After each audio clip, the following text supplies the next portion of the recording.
Greetings YouTube, welcome back to the Meternerd channel.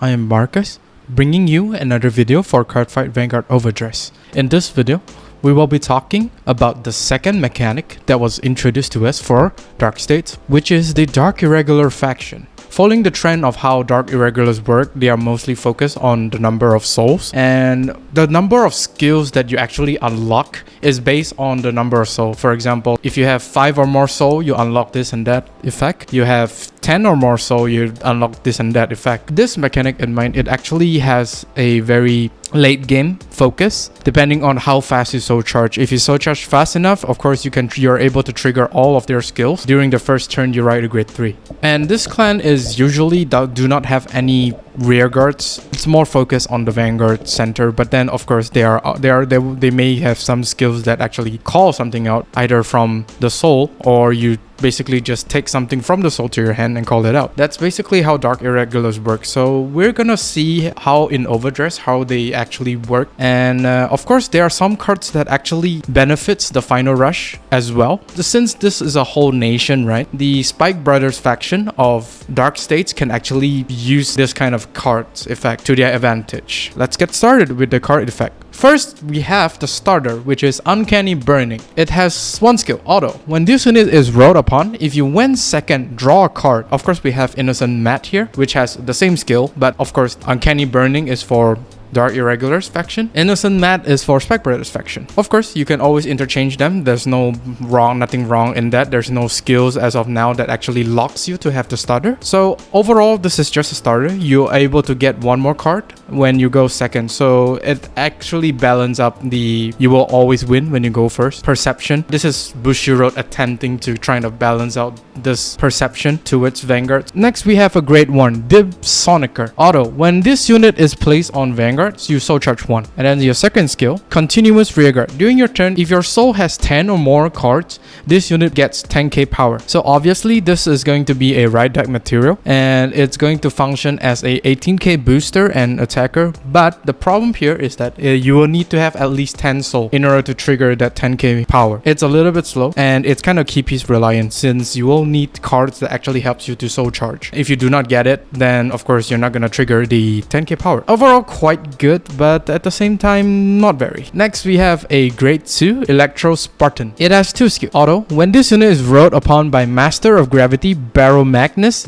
which is the grade 3 boss unit, cost, put a card from your hand into your soul, draw a card and soul charge 1. Its second skill is auto. When this unit is placed on rearguard circle, cost, counterblast 1 and soul charge 2. Following the trend of these reveals, this is obviously going to be a ride deck material, which is your grade 2. It helps provide the whole mechanic of the deck with soul. When Baromagnes right on top of this, you will have 2 soul, 1 from hand and 1 random soul charge. Pretty neat, I would say. You're able to kind of like put something useless to your soul and maybe draw something good. It helps increase your chance of getting your pieces. So that's actually very good. Do note, this card is actually very good for Final Rush build, since most of the Final Rush mode support does lock behind the Final Rush state.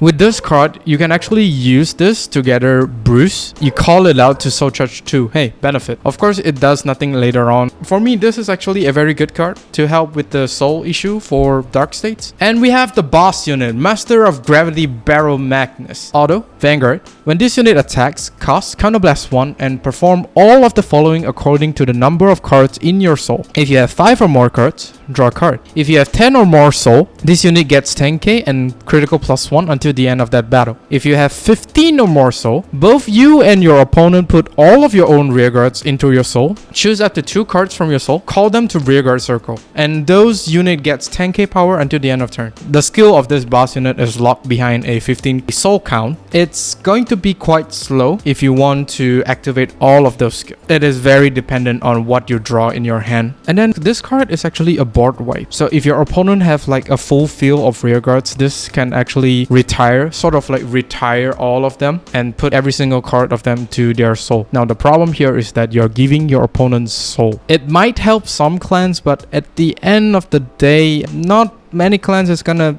I mean, for their next turn, if they got their board wipe, they're most likely gonna have to call from hand or maybe superior call. So most of the time, most of their rearguards are not coming back. They either have to use soul for some of their skills or possibly have a not very threatening turn. With the 15 or more soul count, you're able to perform 5 attacks in total, and it is very scary. Why? Because including Persona Ride, you will have a front row continuously plus 10, meaning 4 of your rearguards attack are gonna plus 10 continuously. This is not taking into account those rearguard skill. Overall, really nice, really solid, just that it has its own issue in speed and of course the soul requirement, but overall this unit is very scary. Now this is something new for my videos moving forward. I will be talking about the synergy of this mechanic together with what are the cards that we know so far in the Dark States can actually play together with the Dark Irregulars faction. So what are the Spike Brother faction cards that you can actually play within this nation? The first 2 cards, which are Bad Steve and Anger Richard. Okay, so this 2 card is actually very solid as a one-off for the right deck. You can actually like put these 2 cards as a first grade 1 right material and your grade 2 right material. It's actually a really neat option. Not that this mechanics right line is not good, just that these 2 can actually plus your hand instead of your soul. But at the end of the day, by having these 2 as your right target for your right deck, you're gonna have a more controlled manner in terms of soul charging in versus the other 2 which will soul charge randomly. Do give this 2 unit a thought and do give them a try by putting them in your right deck if you are playing Baromagnes. The third card is actually Acrobat Presenter. Yes, you do not really have the 100% of the skill. You may have 50% of the skill, but then a soul charge is a soul charge. And the fourth, of course, is the order card for the starter deck, which is Brother's Soul. By using this order, you get the soul charge 2, which is what this mechanic wants. So regardless of whether or not you're playing Final Rush or Baromagnes, you will need this card. You will definitely need this card. So go get the starter deck. And of course, there's apparently some synergy with Violence Bruce. Now, of course, you're not gonna get the Persona right if you ride Bruce and then you ride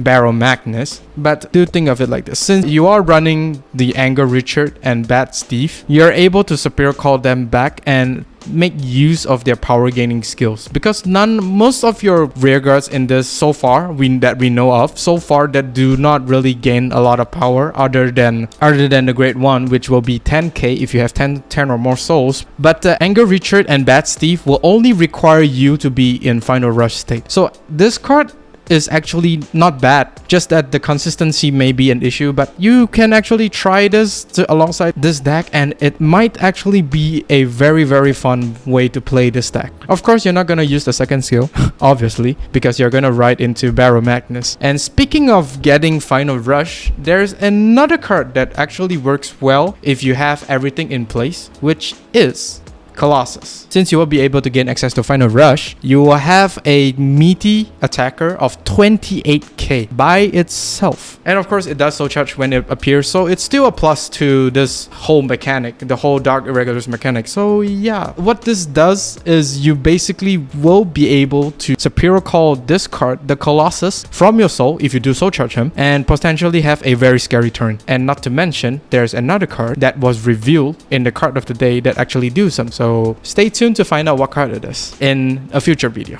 So yeah, that's basically what I can think of at the moment for the synergy between Final Rush mechanic and Baromagnes. Of course, here comes the strength of the whole mechanic. You will have a very scary late game, which it's to expect it from the Dark Irregulars deck, because you will most likely have 15 soul by the time you ride your second grade 3, which is the Persona right turn. The soul can actually be used as a toolbox to actually superior call. What I mean by this is that some cards you can actually run up to like 1 or 2 copies, and if it does end up in the soul, you can actually superior call them and effectively use their skill. For example, the Colossus that was being discussed about in the previous segment, which was kind of set up for a very powerful turn. And the third is, of course, this is the only deck that actually have a board wipe field control at the moment, of course, which is actually very scary. If your opponent sort of like overcommit and they will most probably die the next turn. For example, Stoichia. And of course, if you do come across Brandsgate's user that uses Seraph Snow, this deck does not really care all that much, provided if you have 15 or more soul, and of course abundance of Counterblast, because there's not much Counterblast being used at the moment for now. So if you have like 15 or more soul, any soul outside of the 15 count can be used to free your unit. And for weakness of this mechanic is that it's not meant for long games, because you soul charge a lot, and if your opponent is playing the long game, you're most likely going to get deck out. So try to finish early if possible. If not, the longer the game progresses, the worse the situation you are in. And of course, the random soul charging is actually a weakness, because you may soul charge triggers, and not to mention over trigger. So yeah, so imagine when you ride Baromagnes on top of the grade 2 and you soul charge 2 heal triggers. Not a good sign, right? And of course, this deck is actually key piece reliant, because you need to have those specific key component in order to have a very good soul charge progression. If you do not draw into those cards, you will most likely not be able to activate the 10 soul requirement skill. And that is all for this video. Do let me know what are your thoughts on the Dark Irregulars faction of Dark States. Are you gonna play this faction? Are you gonna build this together with Final Rush? Like and subscribe if you like this video, and I'll see you all on the field.